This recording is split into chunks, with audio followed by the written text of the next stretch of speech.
The first house here is basically the energy that you bring to the table. And the High Priestess is showing up in the reverse. And this is something you want to be a little bit careful about. The High Priestess deals with our intuition, our innate sense of knowing, our, intuition kicking in overdrive when we feel almost as if somebody is either hiding information or we feel as if there's some information that we're privy to that we want to keep hidden from other people. So there's this sense of like shifty energy about you, and shifty not in a way where, you're not trustworthy, but I feel like there is something that you're kind of like on the fence about. Should I reveal the information? How is that going to be received by the people in my environment?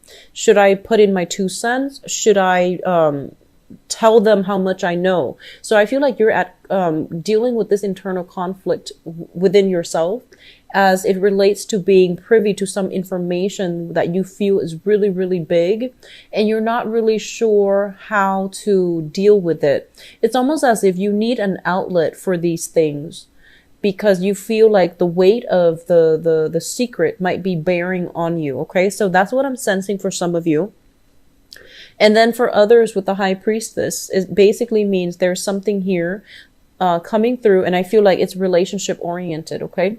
There's something coming through in the month of, February that you cannot turn a blind eye, anymore.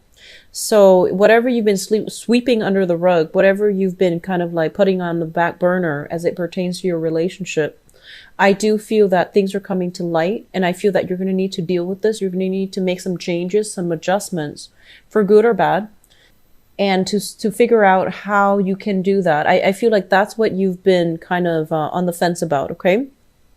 Coming through in your second house here is the finance house. And it's also, we have here the Justice card. And the Justice card is all about reciprocity. It's basically, if you work hard, you will get a lot of financial abundance.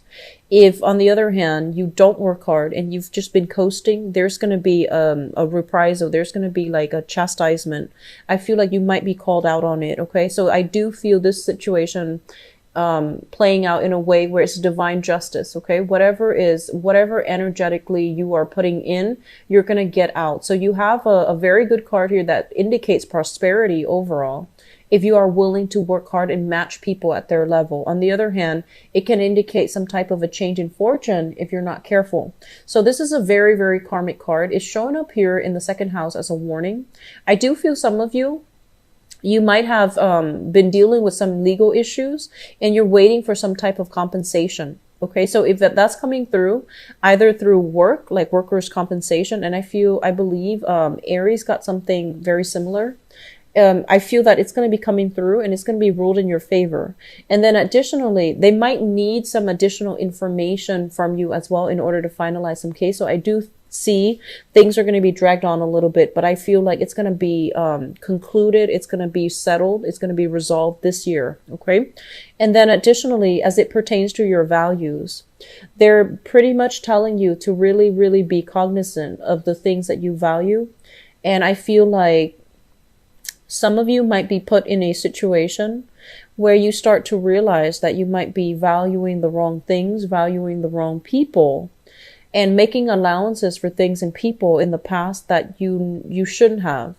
And so this is a card that is telling you to realign yourself with your inner sense of a moral compass, with your own internal values, and see if the people around you are still in accordance with that. Okay.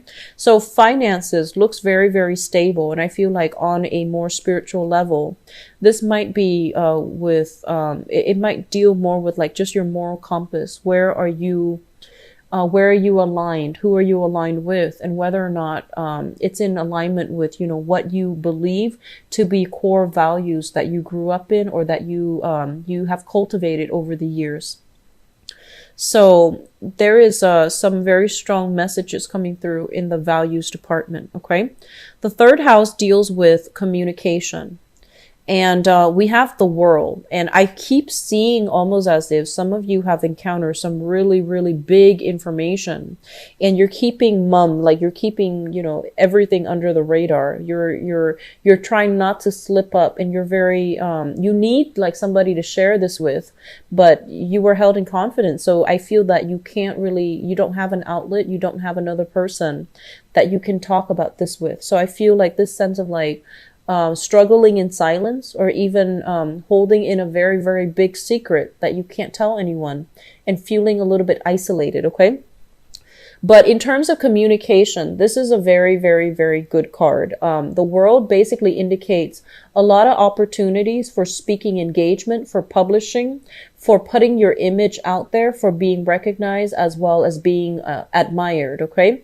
This is usually what I feel like a very beautiful woman or a very beautiful man. This is somebody that is, you know, photograph worthy. This is somebody that a lot of people want to be seen with. So I do feel in terms of your communication, you're making quite a splash on the public scene, in the public limelight, okay? As it relates to publishing overall, this is a really good card that basically means that sometimes maybe writing some things out and then rehearsing it verbally is going to be to your benefit, because I feel like you might be put in positions where you're dealing with foreigners, because the world indicates travel. So as the two pieces of information lines up, you might be dealing with somebody who speaks a different tongue. You yourself might speak a different tongue. So they are urging you to write something out on paper before a big speaking engagement, rather than just, you know, improvising. It's in your best interest to rehearse it, know it inside out before you make this public appearance, okay? So there's a lot of pressure. There's a lot of, the spotlight is being shown upon you as it pertains to how you communicate. So make sure whatever you communicate is the truth, and make sure you're not hiding anything you're not supposed to, and making sure that information that you're supposed to keep hidden don't accidentally slip out, okay? So be careful for this month. In terms of your fourth house, we have here the Three of Swords in the reverse position. Here's what I'm feeling. I feel like a lot of you have grown up in an environment where you felt almost as if you were under a lot of scrutiny. So I feel like this is like early childhood conditioning issues coming back, okay? So you might have had a mother figure in your life. Possibly, I feel like some of you, a very absent father, either emotionally absent or physically absent, and a very possibly overbearing and controlling mother. The mother, I feel like there might have been a lot of love here. However, the ways in which she showed her love, she might have been very perfectionistic. She might have been very, very critical of you. And I almost feel like you had to work twice as hard to please her. You had to strive twice as hard in order to live up to her expectations. So I feel like, you know, as you grow up, you go into the world and you start to realize that, you know, you've been really, really hard on yourself. But because of this sense of like, you know, perfectionistic tendencies in your childhood, I feel like you are now in a position where you are excelling beyond other people's expectations. You are even excelling beyond your peers. So I do feel like it's kind of like a curse and a blessing. And I do sense that you're starting to see this sense of, you know, like early on, like being perfectionistic is starting to pay off. You didn't see it before, but I feel like for this month, there might be some healing happening in your family environment where you start to realize that, you know, oh, they raised me this way for this specific reason. And I should have, you know, I shouldn't have doubted. I shouldn't have questioned it. So there's a lot of healing here. There's a lot of emotional as well as geographical as well as physical rifts happening within your family environment where you're starting to understand things. You're starting to see the big picture. At the same time, I feel like there's something here about, I keep seeing somebody who is doing something that they feel is like misaligned with their values and with their family values. So that's what I'm sensing. I feel like there's a little bit of a internal struggle with some of you based on, you know, the things that you're doing, and based on what you feel your parents would want. So once again, parental expectations, you know, cultural expectations even. So I do sense something here, like a sore spot here that needs to be fixed for the month of February. And the ways in which you can fix that is that you need to stop being so hard on yourself.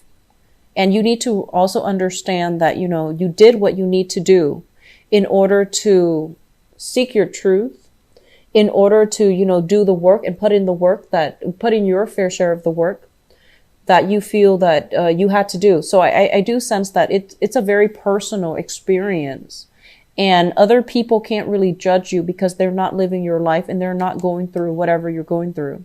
So I feel like some of you are coming into this month with this sense of like, alone in your struggle, not feeling understood, putting on a very brave face, but dealing with a lot of self-doubt at the core. Okay.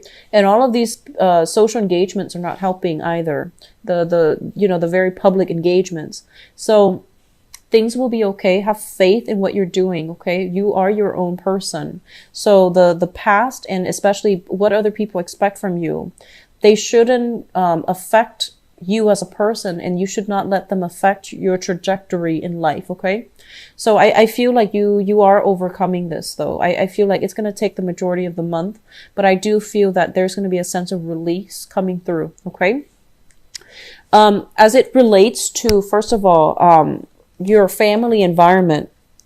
So this is a card that deals with like separation. Okay. So I do feel overall there might be family reunions happening for many of you. There might be even be opportunities for people from the past to reconnect with you. And I feel like siblings strongly. Siblings coming to visit siblings, and especially if they're geographically living at a distance from you.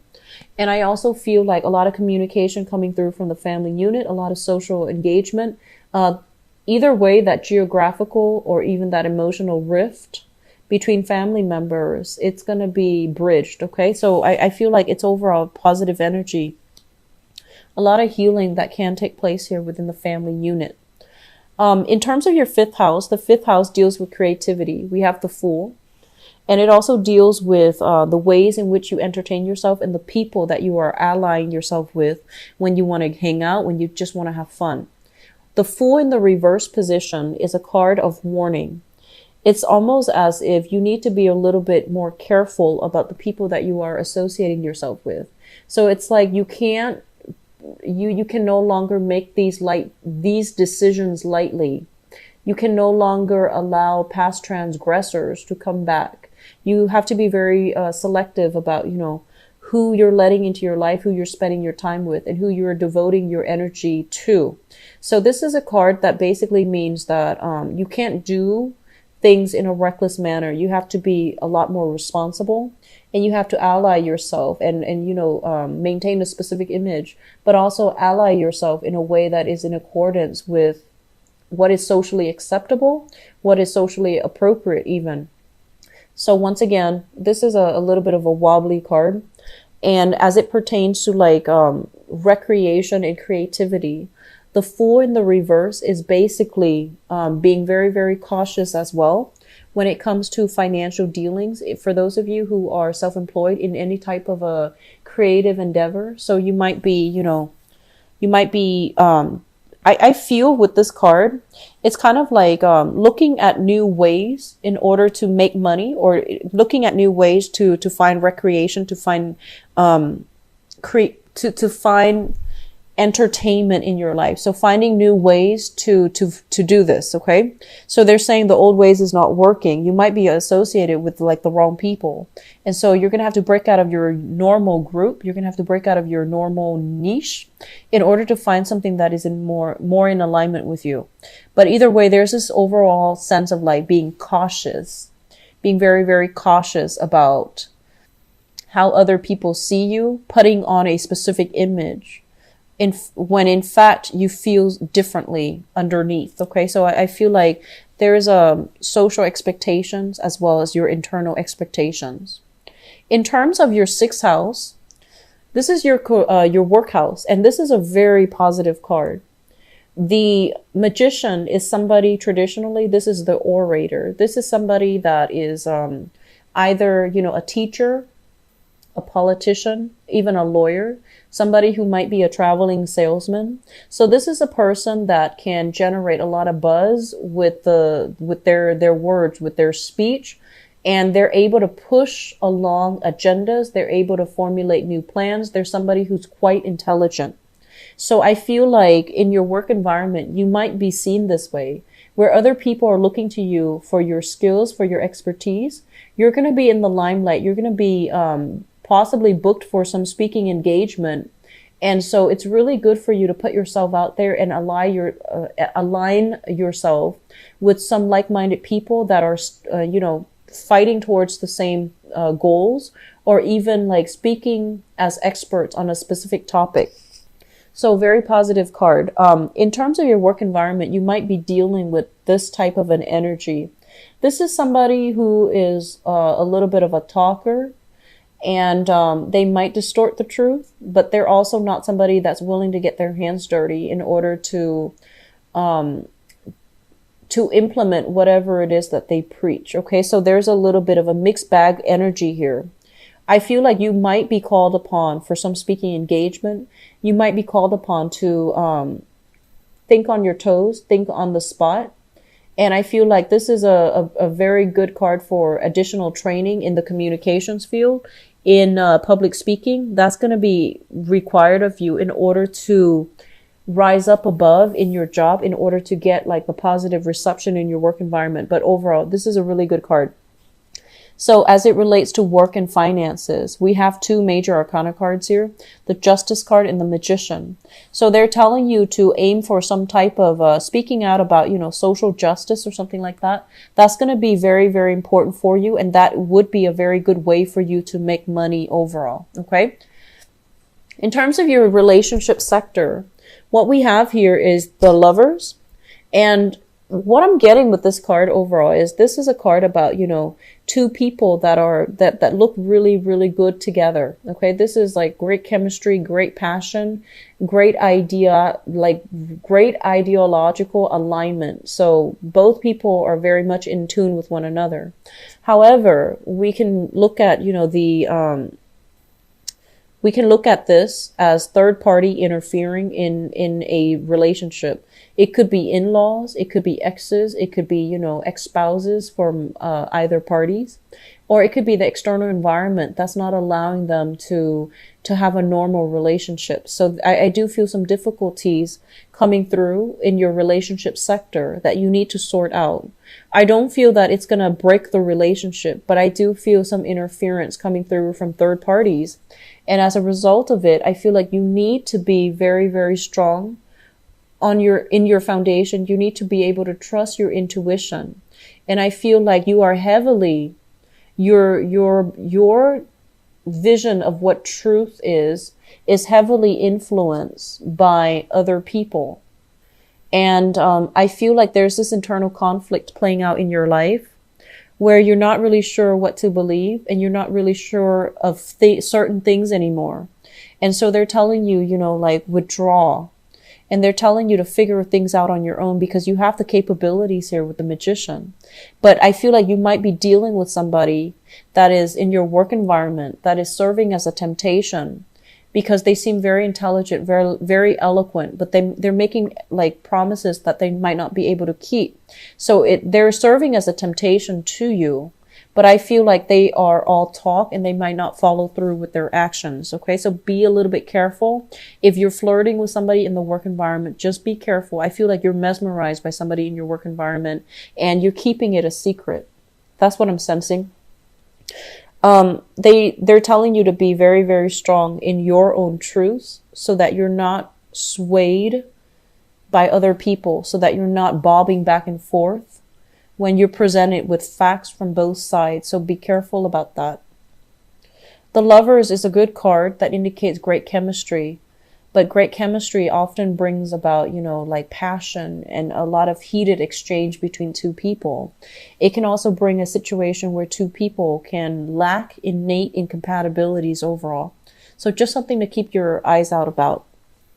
What I'm also feeling here when we have, this is the 8th house. It shows up here as the 10 of Cups in the reverse position. And the eighth house deals with joint finances. It indicates some type of rebirth, regeneration as well. You know, it's the whole cycle of beginning to end. And with the 10 of cups in the reverse position, it basically means you're at an end of a cycle. A lot of you might be in a situation where you are shifting children between an ex-spouse, you know, like trying to decide what to do, trying to decide where the kids are staying. You might have you might be financially extracted from that person from the past, or you might be dealing with some type of an extraction that you're hoping to do. And I feel like it's more of an emotional extraction, because I feel like the legal issues have been resolved. And I feel like you're now deciding, you know, more of the emotional side of it, which is, where do the kids go? How many days do I have with the kids? How many days do you have with the kids? So I feel like that's what's happening in your eighth house here. And it's saying that, you know, with the 10, it's a end of a cycle and a beginning of a new one. So I feel like a lot of you are putting an end to some relationships. A lot of you are putting an end to relationships and sharing assets with another person. You might have been involved heavily or financially linked in with somebody, and now you're extracting yourself and you're getting that clean break. Okay. So either way, it's a good energy for closure and for moving on.